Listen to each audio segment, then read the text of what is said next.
Friends, स्वागत है आप सभी का आपके अपने YouTube channel target study with Ajay में। आज की इस वीडियो में दोस्तों हम बात करने वाले हैं लेखपाल पटवारी की जो परीक्षाएं आने वाली हैं उसमें जो शब्द के अनुसार क्वेश्चन पूछेंगे, जैसे कि जरीब, जमाबंदी, पैमाइश, गज, रकबा, मौजा, लाल किताब आदि। तो उन्हीं पर आधारित आज की हमारी ये प्रश्न हैं और ये एग्ज़ाम की दृष्टि से अति महत्वपूर्ण होने वाले हैं। तो आइए दोस्तों वीडियो को शुरू करते हैं। तो फ्रेंड्स, हमारा पहला शब्द है जैसे कि आबादी देह। तो आबादी देह का मतलब होता है गांव का बसा हुआ क्षेत्र। हाँ जी, गांव का बसा हुआ क्षेत्र। नेक्स्ट है मौजा। मौजा का जो मतलब होता है वो होता है ग्राम। किसी भी ग्राम को क्या कहते हैं? मौजा कहते हैं। आगे है नेक्स्ट हदबस्त। हदबस्त का जो मतलब होता है वो होता है तहसील में गांव का सिलसिलेवार नंबर। तहसील में जो गांव का सिलसिलेवार नंबर होता है उसे हदबस्त कहा जाता है। अगर बात करें मौजा बेचिराग, तो मौजा बेचिराग का जो मतलब हुआ वो हुआ बिना आबादी का गांव। मतलब जिस गांव में कोई नहीं रहता, जो वहाँ चिराग नहीं जलता, उसे कहते हैं मौजा बेचिराग। नेक्स्ट है फ्रेंड्स मिसल हकीयत। मिसल हकीयत का जो मतलब होता है वो होता है बंदोबस्त के समय विस्तार पूर्वक तैयार। जमाबंदी। जो जमाबंदी का मतलब होता है फ्रेंड्स, हाँ जी, जमाबंदी का जो मतलब होता है वो होता है भूमि की मलकियत व बोने के अधिकारों की पुस्तक। मतलब जो उस पर फसल बोते हैं उसके जो अधिकार है उसकी पुस्तक। नेक्स्ट है इंतकाल। इंतकाल का मतलब होता है मलकियत की तब्दीली का आदेश। हाँ जी, मलकियत की तब्दीली का आदेश। आगे अगर हम बात करें आगे खसरा। खसरा गिरदावरी। खसरा गिरदावरी का जो अर्थ है वो होता है खातेवार मलकियत बोने व लगान का रजिस्टर। हाँ जी, क्या होता है? खातेवार मलकियत तथा बोने व लगान का रजिस्टर। आगे बात कर लेते हैं फ्रेंड्स लाल किताब। हाँ जी, लाल किताब का मतलब क्या होता है? तो लाल किताब का मतलब होता है गांव की भूमि से संबंधित पूर्ण जानकारी देने वाली पुस्तक। नेक्स्ट है सजरा नसब। सजरा नसब का जो मतलब होता है वो होता है भूमिदारों की वंशावली। नेक्स्ट है पैमाइश। तो पैमाइश का अर्थ जो हुआ वो हुआ भूमि का नापना। भूमि का नापना क्या कहलाता है? पैमाइश कहलाता है। गज। गज का जो मतलब हुआ वो हुआ भूमि नापने का पैमाना। क्वेश्चन ऐसे पूछ लेंगे कि भूमि नापने का पैमाना क्या कहलाता है, तो उसमें 4 ऑप्शन दे देंगे, तो सही जो आंसर होगा वो होगा गज कहलाता है। अड्डा। नेक्स्ट है अड्डा। अड्डा का मतलब क्या होता है? जरीब की पड़ताल करने के लिए भूमि पर बनाया गया माप। हाँ जी, जरीब की पड़ताल करने के लिए भूमि पर बनाया गया माप। नेक्स्ट है जरीब। जरीब क्या होता है? यह जरीब शब्द का यूज़ कहाँ करते हैं? यह तो इसका जो जरीब शब्द का यूज़ करते हैं वो है भूमि नापने की 10 क्रम लंबी लोहे की जंजीर। हाँ जी, क्वेश्चन ऐसे भी पूछ लेंगे कि भूमि नापने की 10 क्रम लंबी जंजीर को क्या कहते हैं, तो उसको कहते हैं दोस्तों जरीब। बहुत अच्छा क्वेश्चन है ये भी। नेक्स्ट आगे बात कर लेते हैं गट्ठा। गट्ठे का मतलब होता है 57.157 इंच जरीब का 10वां भाग। हाँ जी, जरीब का 10वां भाग, और वो भी कितना? 57.157 इंच। नेक्स्ट है क्रम। क्रम का मतलब होता है 66 इंच लंबा जरीब का 10वां भाग। क्रॉस। तो क्रॉस का जो मतलब होता है वो होता है लंब डालने के लिए लकड़ी का यंत्र। हाँ जी, लंब डालने के लिए लकड़ी के यंत्र को क्या कहते हैं? क्रॉस कहते हैं। झंडी। झंडी किसे कहते हैं? लाइन की सिधाई के लिए 12 फीट का बांस क्या कहलाता है? वो झंडी कहलाता है।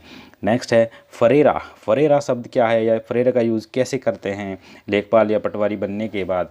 तो फरेरा जो होता है दोस्तों दूर से झंडी देखने के लिए बांस पर बंधा तिकोना रंग बिरंगा कपड़ा। हाँ जी, फरेरा जो होता है दूर से झंडी देखने के लिए बांस पर बंधा तिकोना रंग बिरंगा कपड़ा क्या कहलाता है? फरेरा। बात करें सुए। सुए क्या होते हैं? पैमाइश के लिए 1 फुट लंबा सरिया क्या कहलाता है? सुए कहलाता है।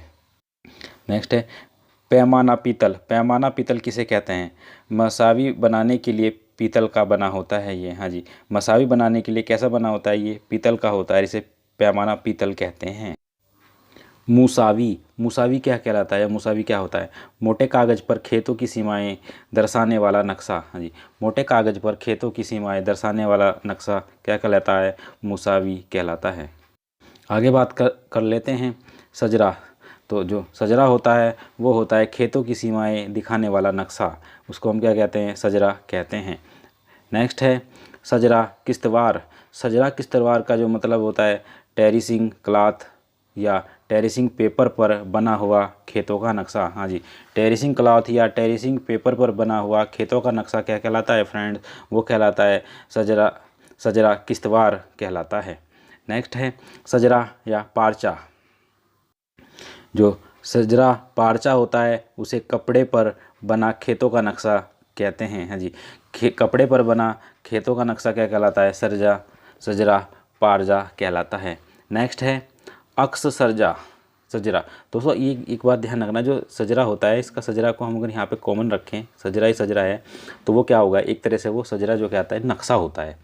ठीक है फ्रेंड्स, तो अक्स सजरा वो क्या होता है? सजरे की नकल या प्रति। तो नक्शे को क्या कहते हैं हम? सजरा कहते हैं। नेक्स्ट है फील्ड बुक। फील्ड बुक क्या होती है? तो खेतों के क्षेत्रफल की वितरण पुस्तिका को हम फील्ड बुक कहते हैं। मुरब्बा। हाँ जी, मुरब्बा क्या होता है इसमें अगर बात करें तो 25 किलो की समूह यानी 200 कनाल को क्या कहते हैं? मुरब्बा कहते हैं। नेक्स्ट है मुस्ततील का अर्थ हुआ 25 एकड़ का समूह यानी 200 कनाल। आगे बात कर लेते हैं। नेक्स्ट है इस्तखराज का मतलब हुआ नंबर की चारों भुजाओं की लंबाई व चौड़ाई और क्षेत्रफल निकालना। नेक्स्ट है रकबा का जो अर्थ हुआ खेत का क्षेत्रफल। हाँ जी, खेत के क्षेत्रफल को क्या कहते हैं दोस्तों? रकबा कहते हैं। आगे बात करते हैं किस्म ज़मीन का अर्थ हुआ भूमि की किस्म। हाँ जी, क्या हुआ? भूमि की किस्म। नेक्स्ट है ज़मीन सफ़ावार का अर्थ हुआ खेतों का पष्टवार जोड़। हाँ जी, खेतों का पष्टवार जोड़। नेक्स्ट है थमजान खातावार। तो थमजान खातावार का जो अर्थ हुआ वो हुआ जेतवार जोड़। हाँ जी, क्या हुआ दोस्तों? जेतवार जोड़। आगे बात करते हैं मीज़ान कुलदे का अर्थ हुआ गांव के क्षेत्रफल का जोड़। हाँ जी, गांव के जो क्षेत्रफल का जोड़ हुआ उसे क्या कहते हैं? मीज़ान कुलदे कहते हैं। जोड़ किस्मवार का अर्थ हुआ गांव की भूमि का किस्मवार जोड़। क्वेश्चन पूछ लेंगे कि गांव की भूमि का किस्मवार जोड़ क्या कहलाता है? तो उसको कहेंगे जोड़ किस्मवार। नेक्स्ट है गोसा किसे कहते हैं? खेत का एक हिस्सा क्या कहलाता है? वो गोसा कहलाता है। नेक्स्ट है तिरमा क्या होता है? तो तिरमा होता है दोस्तों खेत का बांटा गया भाग। आगे बात कर लेते हैं विश्वासी क्या होता है? तो ये होता है 57.157 इंच क्रम का वर्ग। नेक्स्ट है बिस्वा किसे कहते हैं? तो बिस्वा का मतलब होता है 20 विश्वांशी का मतलब होता है बिस्वा या एक बिस्वा बराबर होता है 20 विश्वांशी। नेक्स्ट है बीघा किसे कहते हैं? तो दोस्तों 20 बिस्वा। हाँ जी, 20 बिस्वा जिसके अंदर होते हैं उसे 1 बीघा कहते हैं। ठीक है फ्रेंड्स, तो 20 बिस्वा जिसके अंदर होंगे उसे 1 बीघा कहेंगे। कर लेते हैं जो दिशाओं के नाम दिए गए हैं, जो अलग अलग नाम दिए गए हैं वो हैं तो शक्र जो कहलाती है पूर्व दिशा, गर्व जो कहलाती है पश्चिम दिशा, जनूब जो कहलाती है दक्षिण दिशा, और सुमाल को क्या कहते हैं दोस्तों? तो सुमाल को क्या कहते हैं? उसे कहते हैं उत्तर दिशा। तो ये चारों की चारों जो दिशाएं दी गई हैं उनके चारों नाम भी दिए गए हैं। आगे बात कर लेते हैं खेवट का मतलब क्या होता है? तो खेवट का मतलब होता है मलकियत का वर्णन। हाँ जी, मलकियत का वर्णन खेवट कहलाता है। नेक्स्ट है खतौनी तो आपने लोगों ने सुना ही होगा खतौनी किसे कहते हैं? तो जो खतौनी का जो अर्थ होता है या खतौनी का जो मतलब होता है उसे कहते हैं काश्तगार। हाँ जी, काश्तगार का विवरण। जो किसान होता है काश्तगार होता है उसका जो विवरण होता है उसे क्या कहते हैं? खेत के विवरण को खतौनी कहते हैं। नेक्स्ट फ्रेंड्स पत्ती तरफ ठोला को जो कहते हैं वो कहते हैं गांव में मालकों का समूह। गांव में मालकों का जो समूह होता है पत्ती तरफ ठोला कहलाता है।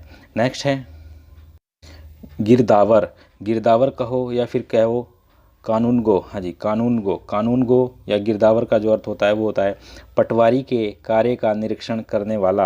हाँ जी, कानूनगो जो होता है वो क्या करता है? कानूनगो या गिरदावर जो होता है वो पटवारी के कार्य का निरीक्षण करने वाला होता है। नेक्स्ट है फ्रेंड दफ्तर कानूनगो। तो दफ्तर कानूनगो जो होता है वो होता है तहसील कार्यों का कानूनगो। जो तहसील में कार्यों को देखता है उसे क्या कहते हैं? दफ्तर कानूनगो। नेक्स्ट है नायाब दफ्तर कानून गो। तो नायाब दफ्तर कानून गो जो होता है वो होता है सहायक दफ्तर कानून गो। क्या कहलाता है? सहायक दफ्तर कानून गो। नेक्स्ट है सदर कानून गो। सदर कानून गो किसे कहते हैं? तो जो सदर कानून गो होता है वो होता है जिला कार्यालय का कानून गो। हाँ जी, क्या काम है इसका? सदर कानून गो का जिला कार्यालय का कानून गो। नेक्स्ट है फ्रेंड्स वासल वाकी नवीस। तो वासल वाकी जो नवीस होता है वो होता है राजस्व विभाग की वसूली का लेखा रखने वाला कर्मचारी। बात करें मालिक, मालिक किसे कहते हैं? तो भूमि का जो स्वामी होता है उसे मालिक कहा जाता है। नेक्स्ट है काश्तकार। काश्तकार शब्द क्या है या काश्तकार किसे कहते हैं? भूमि को जोतने वाला एवं काश्त करने वाला। अगर देसी भाषा में कहें, अपनी भाषा में कहें तो किसान को दूसरी भाषा में काश्तकार भी कहा जाता है। आगे बात करते हैं मुजारा। मुजारा किसे कहते हैं? भूमि को जोतने वाला जो मालिक को लगान देता है उसे मुजारा कहा जाता है। नेक्स्ट है मोरूसी। मोरूसी किसे कहते हैं या मोरूसी क्या होता है? बेदखल न होने वाला व लगान देने वाला मुजारा मोरूसी कहलाता है। आगे बात कर लेते हैं गैर मोरूसी। गैर मोरूसी किसे कहते हैं? बेदखल होने योग्य काश्तकार। बेदखल होने योग्य काश्तकार को गैर मोरूसी कहा जाता है। अगर हम बात करें छोलीदार। छोलीदार किसे कहते हैं? तो छोलीदार वो होता है जिसको भूमि दान दी जाती है, उसको छोलीदार कहा जाता है। नहरी। नहरी का मतलब क्या होता है? नहर के पानी से संचित भूमि को नहरी कहते हैं। हाँ दोस्तों, जो नहर के पानी से संचित भूमि होती है उसे नहरी कहते हैं। आगे है चाही नहरी। चाही नहरी किसे कहते हैं? नहर व कुएं द्वारा संचित भूमि। हाँ जी, नहर और कुआं दोनों हो गए, तो नहर और कुएं के द्वारा संचित भूमि को चाही नहरी कहते हैं। और चाही का मतलब क्या होता है? खाली अगर चाही की बात करें तो कुएं द्वारा संचित भूमि को चाही कहते हैं, या ये कह सकते हैं कि चाही का मतलब कुआं हो गया और नहरी का मतलब तो आपको पता ही है, नहर हो गया। नेक्स्ट है चाही मुस्तार। चाही मुस्तार किसे कहते हैं? तो खरीदे हुए पानी द्वारा संचित भूमि को चाही मुस्तार कहा जाता है। नेक्स्ट है दोस्तों बरानी। बरानी किसे कहते हैं? वर्षा पर निर्भर भूमि। हाँ जी, जोन सी जिस भूमि पर वर्षा पर ही निर्भर होती है, कुएं या नलकूप के द्वारा, या फिर ये कहें कि नहर के द्वारा वहाँ पर साधन नहीं है पानी पहुँचाने का, तो उसे कहते हैं बरानी। वर्षा पर निर्भर भूमि को बरानी कहते हैं। बात करें आबी। आबी किसे कहते हैं? कुएं और नहरों के अलावा अन्य साधनों से संचित भूमि को आबी कहा जाता है। नेक्स्ट फ्रेंड बंजर जदीद। बंजर जदीद जो होता है उसे 4 फसलों तक खाली भूमि। हाँ जी, 4 फसलों तक खाली भूमि को क्या कहते हैं? बंजर जदीद कहते हैं। बंजर कदीम। बंजर कदीम किसे कहते हैं? 8 फसलों तक खाली पड़ी हुई भूमि को बंजर कदीम कहते हैं। नेक्स्ट है गैर मुमकिन। गैर मुमकिन क्या होता है? तो दोस्तों काश्तकार के अयोग्य भूमि को गैर मुमकिन कहा जाता है। आगे बात करते हैं फ्रेंड्स चकोता। चकोता किसे कहते हैं? तो जो नगद लगान होता है उसे चकोता कहते हैं। सालाना का अर्थ क्या होता है? तो सालाना का अर्थ होता है वार्षिक। बटाई का अर्थ क्या होता है? पैदावार का जो भाग होता है उसे बटाई कहा जाता है। आगे बात कर लेते हैं तिहाई किसे कहते हैं? पैदावार का 1/3 भाग। हाँ जी, 1/3 भाग क्या कहलाता है? तिहाई कहलाता है। आगे है निस्फी किसे कहते हैं? तो पैदावार का 1/2 भाग क्या कहलाता है? निस्फी कहलाता है। नेक्स्ट है पंच दुवजी। पंच दुवजी किसे कहते हैं? तो पैदावार का 2/5 भाग पंच दुवजी कहलाता है। चहाराम। चहाराम किसे कहते हैं? पैदावार का 1/4 भाग चहाराम कहलाता है। 3 चहाराम। पैदावार का 3/4 भाग क्या कहलाता है? 3 चहाराम कहलाता है। आगे बात कर लेते हैं देहिंदा। देहिंदा मतलब देने वाला, और गेरिंदा मतलब लेने वाला। देहिंदा देने वाला, गेरिंदा लेने वाला, तो इसको भी याद रखिएगा। नेक्स्ट है लगान। लगान का मतलब क्या होता है? मुजारे से मालिक को मिलने वाली राशि या जिन्स। हाँ जी, मुजारे से मालिक को मिलने वाली राशि उसे लगान कहते हैं। नेक्स्ट है पैमाना हकीयत। पैमाना हकीयत का अर्थ क्या होता है? तो दोस्तों पैमाना हकीयत जो होता है वो होता है सामलात भूमि में मालिक का अधिकारी। हाँ जी, सामलात जो उसकी फसल होती है उस भूमि में मालिक का जो अधिकारी होता है उसे कहते हैं। नेक्स्ट है, बात कर लेते हैं कुछ जो खास शब्द और हैं ये, जैसे कि दो फसली का मतलब हुआ वर्ष में 2 बार फसल उत्पन्न करने वाली भूमि। नेक्स्ट है मेड़ किसे कहते हैं, तो खेत की सीमा को क्या कहते हैं, मेड़ कहते हैं। नेक्स्ट है गोरा देह भूमि जो है वह गांव के साथ लगती भूमि को कहते हैं गोरा देह भूमि। हकदार जो होता है वो उसे कहते हैं मालिक भूमि, जो हकदार है उसे कहते हैं मालिक की जो भूमि होती है उसका हकदार। इकरारनामा होता है आपसी फैसला। खुश हैसियत का मतलब होता है अच्छी हालत। महाल को कहते हैं ग्राम। कला होता है बड़ा। और अगर बात करें खुर्द होता है छोटा, ठीक है। जदीद होता है नया। मालगुजारी, अगर बात करें मालगुजारी का अर्थ क्या होता है, भूमि कर। तरमीम का अर्थ होता है बदल देना। और गोत्र का जो अर्थ होता है वो है वंश का गोत्र। तो फ्रेंड्स, ये जो लेखपाल या पटवारी की जो परीक्षा होने वाली है उसमें आने वाले जो खास शब्द हैं हमने आपको बताए हैं। अगर आपको हमारी ये वीडियो पसंद आई है तो हमारी इस वीडियो को लाइक अवश्य कर दें। जो नए व्यूअर्स हैं और जिन्होंने अभी तक हमारे चैनल को सब्सक्राइब नहीं किया है वो चैनल को सब्सक्राइब कर ले और साथ ही साथ बेल आइकन को भी दबा दें ताकि आने वाली जितनी भी वीडियो हैं उनका आपको सबसे पहले नोटिफिकेशन प्राप्त हो सके। धन्यवाद आप सभी का दिन शुभ हो। जय हिंद, वंदे मातरम।